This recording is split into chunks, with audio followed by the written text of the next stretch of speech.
Moving on here. What's next for the Phoenix Suns, man? What is next for the Phoenix Suns? Going down 4-2 against the Denver Nuggets team and really searching for answers.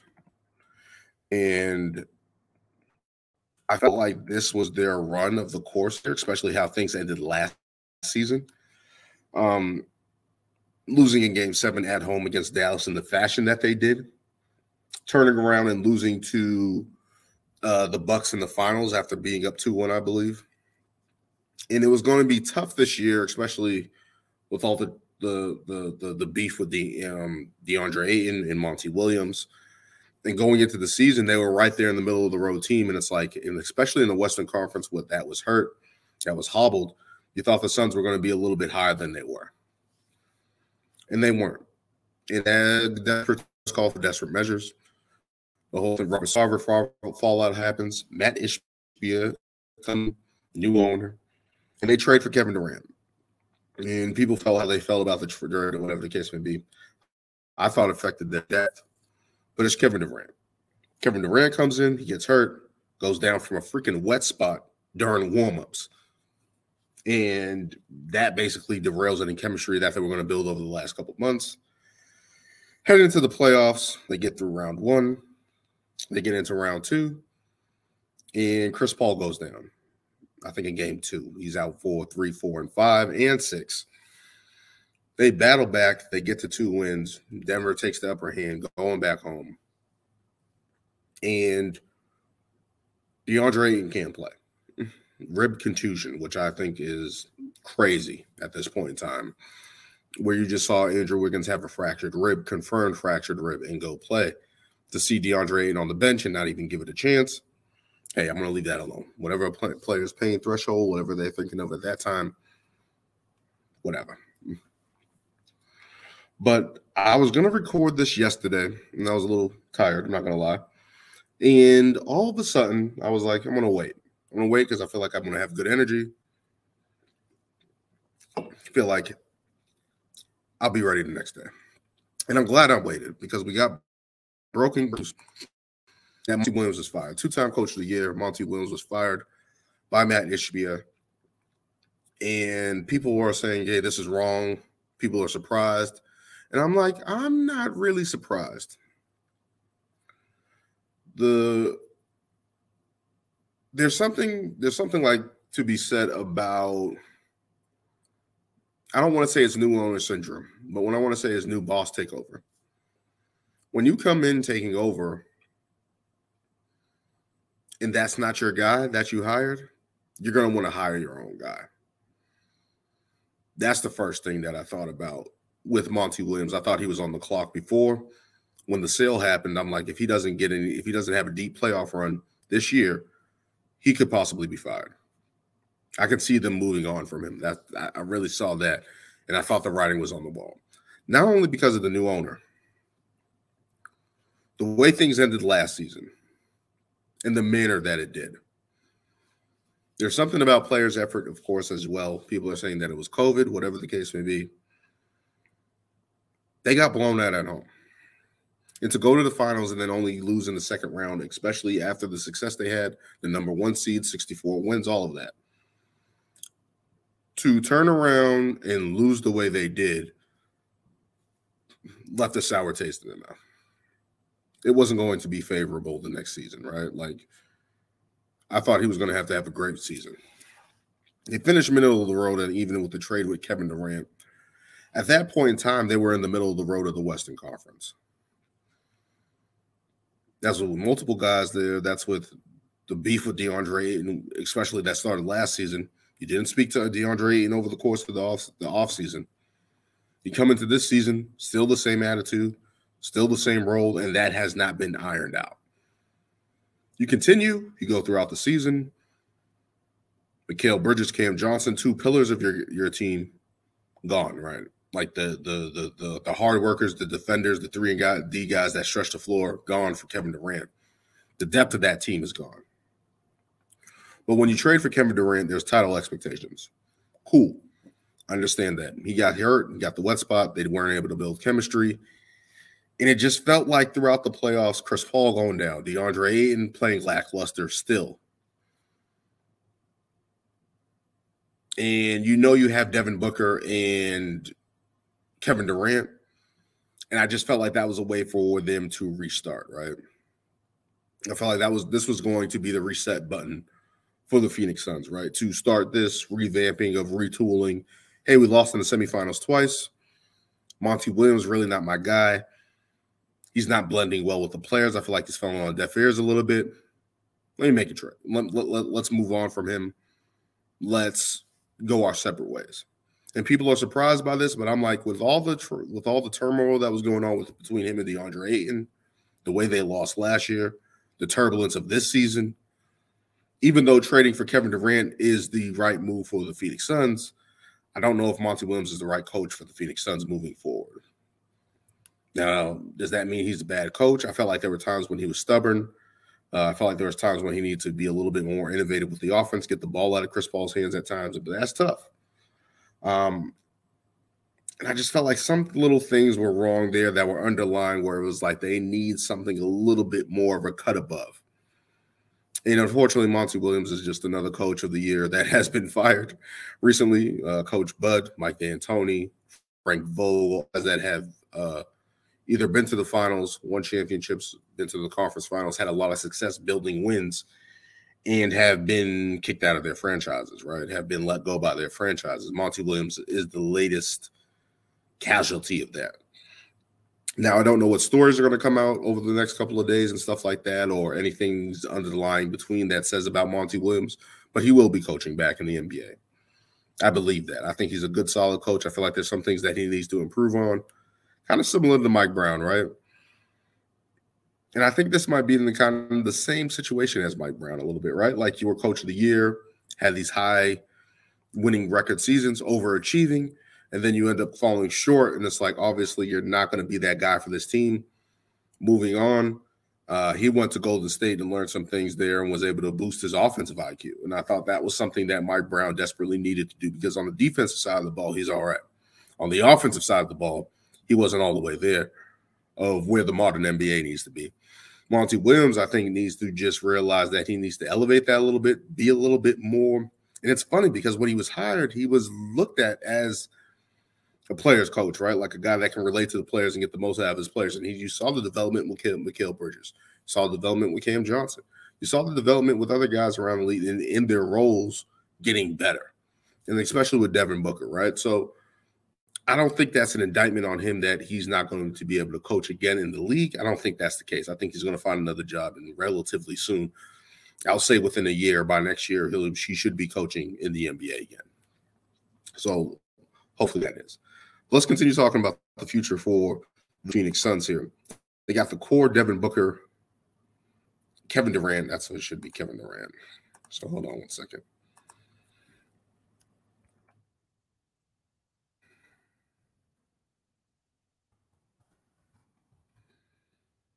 There we go. The core is Devin Booker, Kevin Durant, and what else? And when you have two guys like that can go get 30 every night in terms of Devin Booker and Kevin Durant, you should be right where you are, right? That's at least semifinals, right? The rest of the roster is where they need to figure out what they're doing. And does that mean they need to get more 3-and-D guys around them, a little bit more of a playmaker? I think so. There's going to be some options there. I think they could be in the market for Damian Lillard. I think they could be in the market for a couple of guys there. But they need to figure out what they're doing overall with their team. And can they figure out a way to improve this roster against these two superstars that can really put the ball in the basket?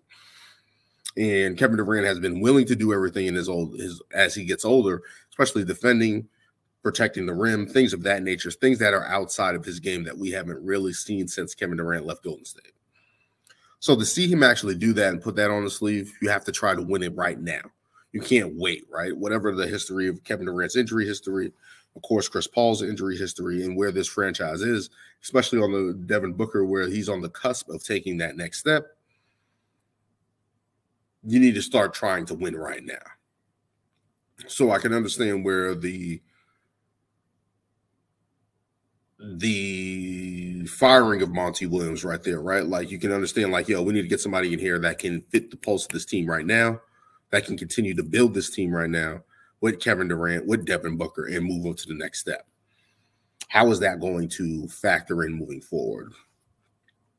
And it starts with these two guys right here, Chris Paul and DeAndre Ayton. It's already been reported, I believe, by Tim Bontemps. He was on the Hip Collective, basically saying aggressively they're going to be trying to move DeAndre Ayton and Chris Paul. And you're thinking, looking at Chris Paul, this is another playoff season where he was hurt. I think he's only missed 9 games that were that crucial in those series over the course of the years. They had it on TNT, where he's missed time with the broken hand with the Clippers and a groin injury here and a hamstring with the Rockets. And it's just one thing after another for the Chris Paul fans and Chris Paul himself. And it's unfortunate because I just felt like a lot of the times the Suns never had a backup point guard. Yes, they have Cameron Payne, and I just feel like they need another level above that added backup point guard for them moving forward. But Chris Paul was mainly the guy, right, as the point guard, the floor general, leading the charge of everything. And getting older, that was the one thing that I think that they didn't address there, was getting enough backup for him at that position. Yes, they have another ball handler in Devin Booker who can do some of those things in terms of creation and playmaking. But you need another pure point guard behind him just in case he went down to kind of mimic or imitate or try to continue that type of pace for them, right? So when that didn't happen, I was always worried about Chris Paul because especially with his injury history, it's like, can he keep up? And it was just another season where he couldn't. And he's been battling injuries and he hasn't really looked like himself. And this might be the end of the road. I believe he has 2 years of $60 million each, $30 million a piece the next over 2 years, $60 million total. And they're going to have to try to figure out a way to move that contract. Understandable, right? And especially Chris Paul doesn't fit that timeline right now. If Chris Paul was healthy, maybe he would fit that timeline.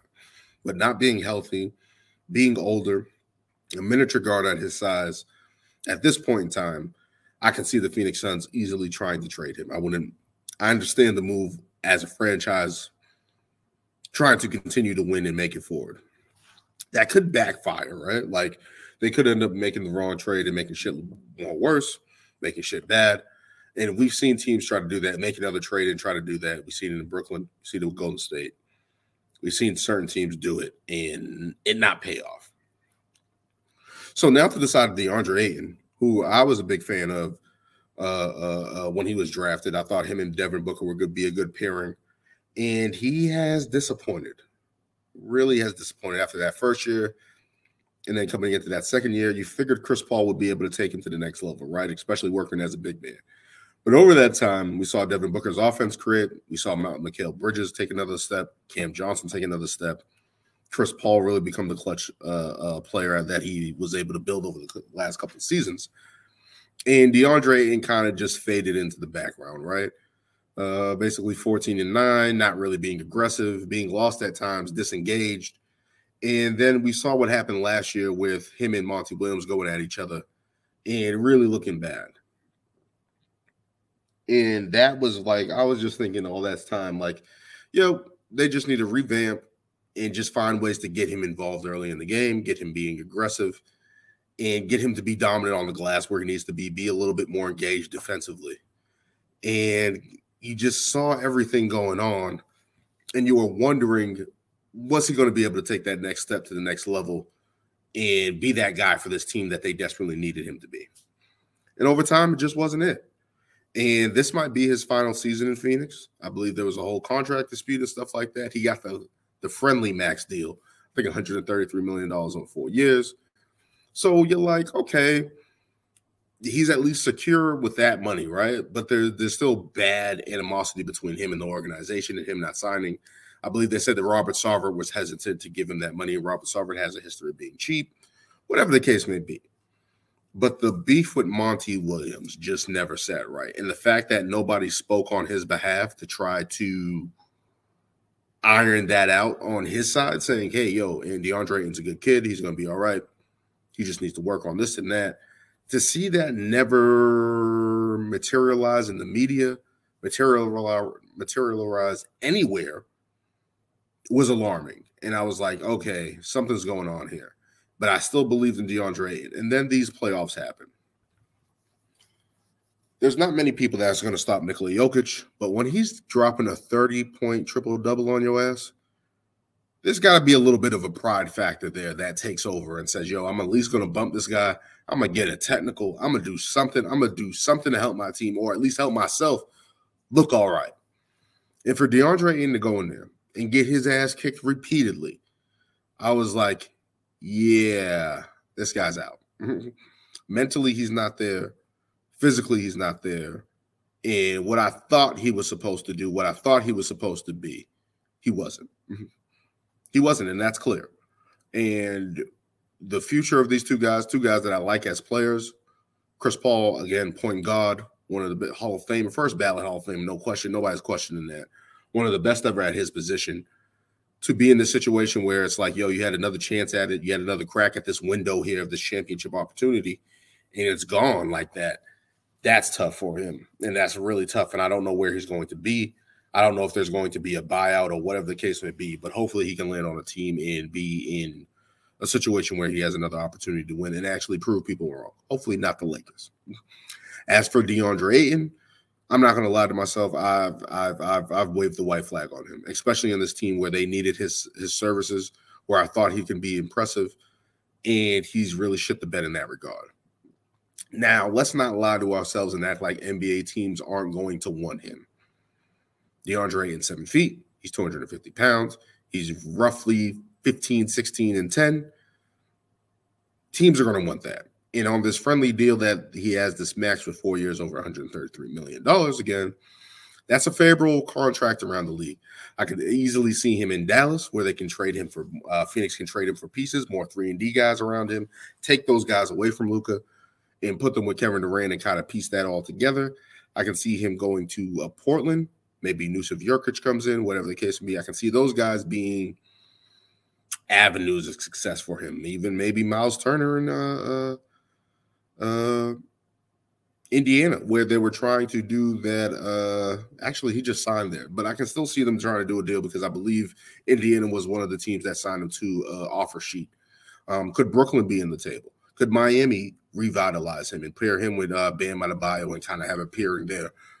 Are they going to look in there and be able to revamp him? Orlando, with all their bigs, depending on what happens in the draft, can they pair him with Paolo Banchero and keep that going?